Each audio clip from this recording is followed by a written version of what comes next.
Ассалаумағалейкум ағайындар. Бүгінгі видеомыз органикалық тыңайтқыш, яғни компостты мына жеміс ағаштарына қандай мөлшерде құятынымыз жайлы болады. Одан алдын сіздер Жомарт Бау-бақша каналының подписация бөліміне өтіп, каналға тіркеліп, лайк басып, қолдау білдіріп отырыңыздар ағайындар.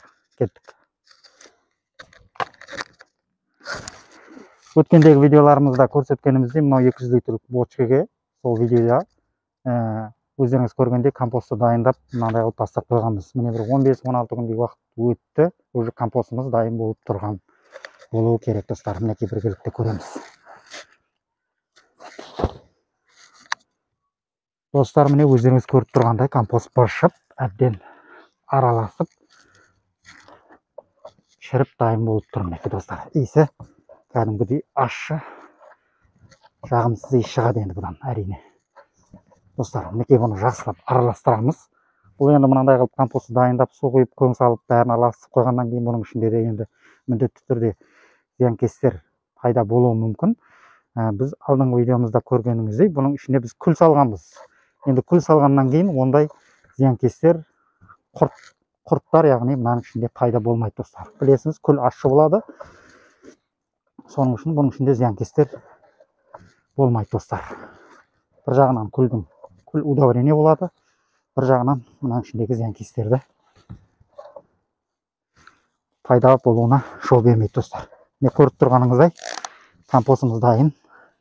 Көгіс әбден дайын болған кезде мынандай болып, көгіс түске енеді достар. Компост дайын. Енді өзің мөлшерімен жеміс ағаштарға жайлап құя берсек болады достар. Көргеніңіз. Жақсылап араластырып аламыз. Міндетті түрде жайлап құйып бастаймыз достар.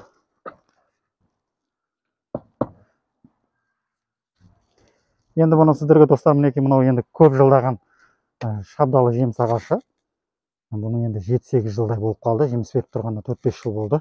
Енді бұларға енді үлкен ағаш болғасын, бұларға қорықпай құя берсек болады достар. Мінекей мынау 6-7 литрдің шамасындағы шелек. Осымен мінекей 5 литр шамасында құямыз. Жылдаған жеміс ағашқа. Мінекей достар. Әуелі астын бір жоба қобыстып аламыз. Мына компостты сұйықтықты құйған кезде әбден әрі қарай оңай сіңу үшін. Достар, мінекей осылай бір жоба қобыстамыз. Негізі ағаштардың арасын қобыстып тұрған жақсы болады. Осылай қобыстып алдық достар, мінекей. Енді мынау қайта суарыла бергесін, жеміс ағаштың асты сырам болып келіп, нығыздалып, қатайып қалады. Енді мынау компост ары қарай тез бару үшін мынандай мінекей алтылық сым арнайы дайындағанмын. Арасында осындай жеміс ағаштардың астына су ауа барсын деп арасында кесіп тұрамын достар. Осындай 3-4 жерден тесесіңіз, компост ары қарай сіңу үшін достар, мінекей өстіп мінекей компостты құя берсек болады. 5 литр жобасында үлкен жеміс ағашқа жылдаған.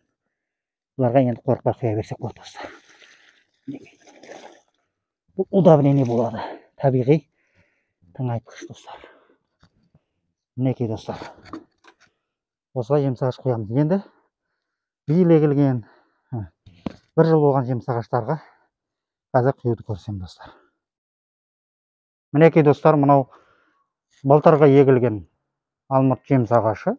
Енді бұндай жеміс ағаштарыңызға енді бұрын беріп көрмеген болсаңыз, жай-жайдан беріп үйретуіміз керек достар. Енді мынау жаңағы шелек, кішкентай шелек, соның міне түбіне мінекей 1,5 литрдің жобасындағы мынау компост. Енді осының үстіне 2-3 литр су құйып жіберіп, мінекей достар.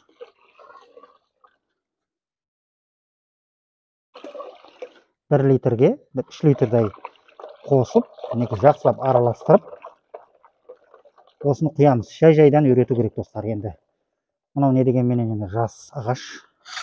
Соның үшін оған жаңа анандай қылып бірден көп беруге болмайды достар. Бұның да астын кішкене қопсып жібереміз.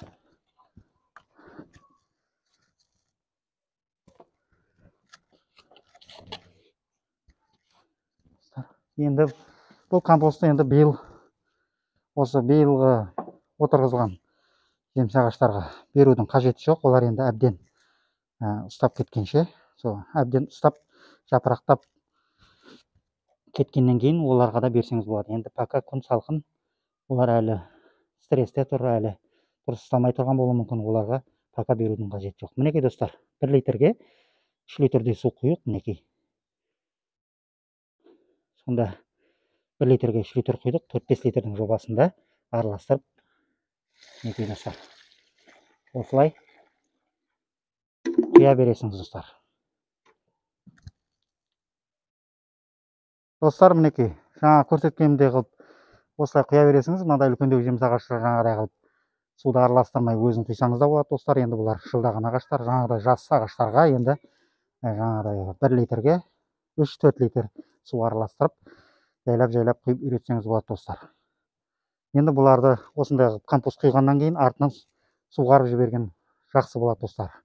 Астына сіңуге, сумен бірге астына жақсы сіңеді достар. Енді өткенде біреу сұрап жатыр еді, осы компостты құйып азайтқаннан кейін үстіне су құюға бола ма деп. Рахмет сұрағына достар.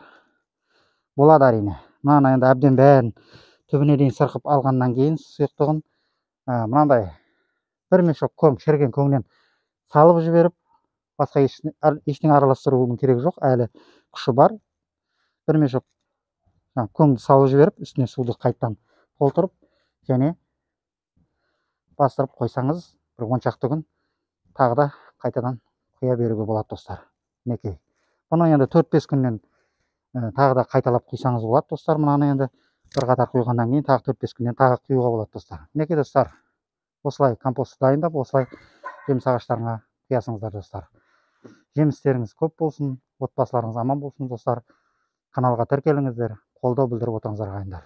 Аман сау болыңыздар.